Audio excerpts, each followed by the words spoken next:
क्या अपनी माताओं, बहुओं, बेटियों सहित किसी भी मतदाता की सीसीटीवी वीडियो चुनाव आयोग को साझा करनी चाहिए क्या? हलफनामा देना होगा या देश से माफी मांगनी होगी, तीसरा विकल्प नहीं है।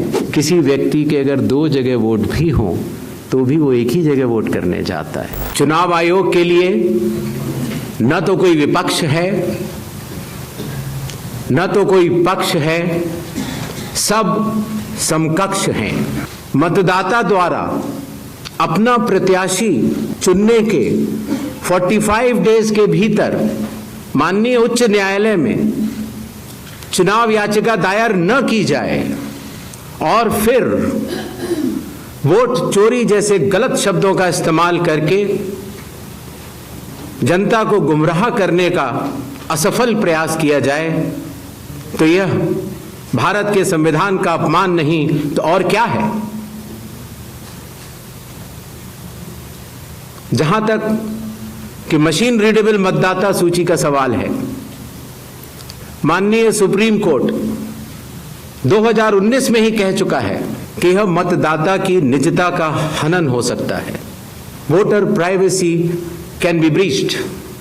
हमने कुछ दिन पहले देखा कि कई मतदाताओं की फोटो उनकी अनुमति के बिना मीडिया के समक्ष रखी गई, उनके ऊपर आरोप लगाए गए, उनका इस्तेमाल किया गया।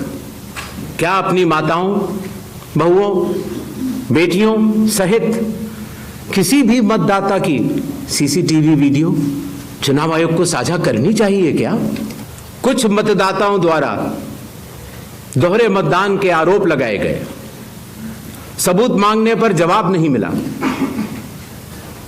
ऐसे मिथ्या आरोपों से न तो चुनाव आयोग डरता है और न ही कोई मतदाता।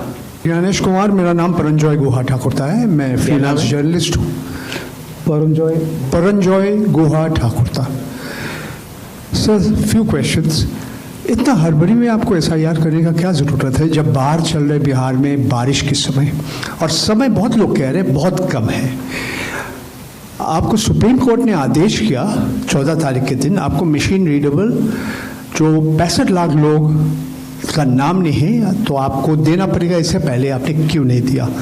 आखिरी सवाल है कि महाराष्ट्र में जो 40 लाख नया वोटर आए हैं और लोग कह रहे हैं कि पहला बार महाराष्ट्र के इतिहास में, भारतवर्ष के इतिहास में वोटर ज़्यादा और 18 साल उम्र के लोग कम, और 5 बजे के बाद बहुत लोग वोट दिया।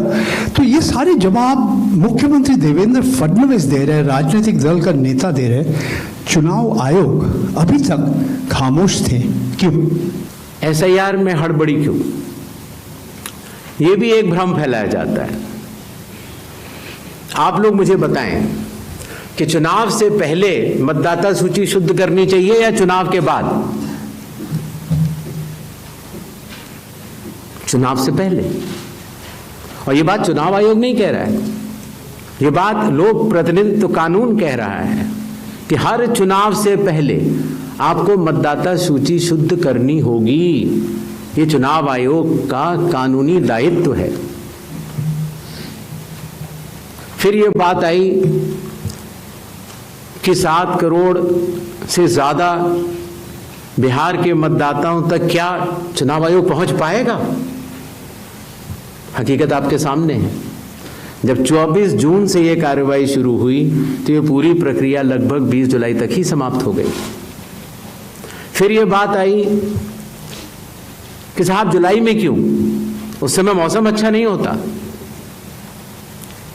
तो आपकी जानकारी के लिए मैं बताना चाहता हूं कि बिहार में इसके पहले भी 2003 में एसआईआर हुआ था और उसकी तारीख थी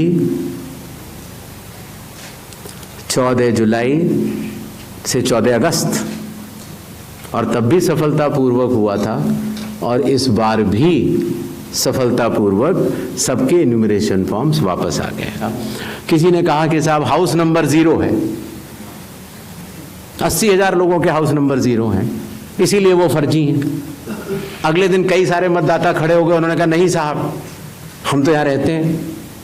तो आपके थ्रू मैं जनता को बताना चाहता हूँ कि हर पंचायत और हर म्यूनिसिपैलिटी में जरूरी नहीं है कि आपका घर होते हुए भी उसको घर का नंबर दिया गया। किसी व्यक्ति के अगर 2 जगह वोट भी हो तो भी वो एक ही जगह वोट करने जाता है। 2 जगह वोट करना कानूनी अपराध है। और अगर कोई भी व्यक्ति ऐसा कहता है तो सबूत तो चाहिए। सबूत मांगा था, मिला नहीं। इसी तरीके से जिन लोगों के पास घर नहीं होता, आप लोग भाग्यवान हैं, कई लोगों के पास घर नहीं होता लेकिन उसका नाम भी मतदाता सूची में होता है। और उसका पता क्या दिया जाता है? उसका पता वो जगह दी जाती है जहां वो व्यक्ति रात को सोने आता है, कई बार सड़क के किनारे, कई बार पुल के नीचे, या कई बार लैंप पोस्ट के किनारे। शिकायत के ऊपर जांच क्यों नहीं होती? इस सवाल का जवाब भी देना बनता है। अगर मीडिया में किसी एक व्यक्ति के बारे में शिकायत आ जाए तो चुनाव आयोग कहता है कि नियम में तो नहीं है लेकिन कर लेनी चाहिए। वो सीईओ को बोलता है, या सीईओ कई बार चीफ इलेक्टोरल ऑफिसर स्वतः संज्ञान ले लेते हैं, डीएम स्वतः संज्ञान ले लेते हैं और जांच कर लेते हैं। लेकिन अगर आरोप 1.5 लाख मतदाताओं का हो तो क्या बिना किसी सबूत के, बिना किसी हलफनामे के 1.5 लाख मतदाताओं को नोटिस जारी कर दिया जाए? क्या यह न्याय संगत होगा? कानून में न प्रावधान है, न कोई शपथ पत्र है, न कोई एविडेंस है, न कोई सबूत है। तो क्या 1.5 लाख नोटिस जारी करके उन मतदाताओं को एसडीएम के दफ्तर में बुलाया जाए और यह कहा जाए कि आप फर्जी हैं? क्या मतदाता चुनाव आयोग से यह नहीं पूछेगा कि आपके पास क्या सबूत है? अगर कोई सोचता है कि एक पीपीटी देकर, जो कि चुनाव आयोग के आंकड़े नहीं हैं, चुनाव आयोग ने मतदाता सूची जरूर दी है, लेकिन पीपीटी में गलत तरीके से एनालाइज करना, गलत आंकड़े देना और यह कहना कि ये पोलिंग ऑफिसर ने कहा है कि इस महिला ने 2 बार वोट दिया है, इतने संगीन विषयों पर बिना हलफनामे के चुनाव आयोग को काम नहीं करना चाहिए। ये संविधान और कानून दोनों से विरुद्ध में होगा।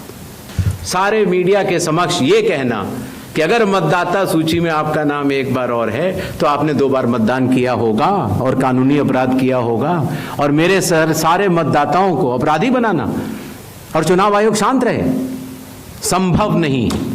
हलफनामा देना होगा या देश से माफी मांगनी होगी, तीसरा विकल्प नहीं है। आपके माध्यम से मैं ये भी कहना चाहता हूं, अगर 7 दिन में हलफनामा नहीं मिला तो इसका अर्थ ये सारे आरोप निराधार हैं और हमारे मतदाताओं को ये कहना कि वो फर्जी हैं, इसके ऊपर जो भी इस बात को बोल रहा है उसको माफी मांगनी चाहिए।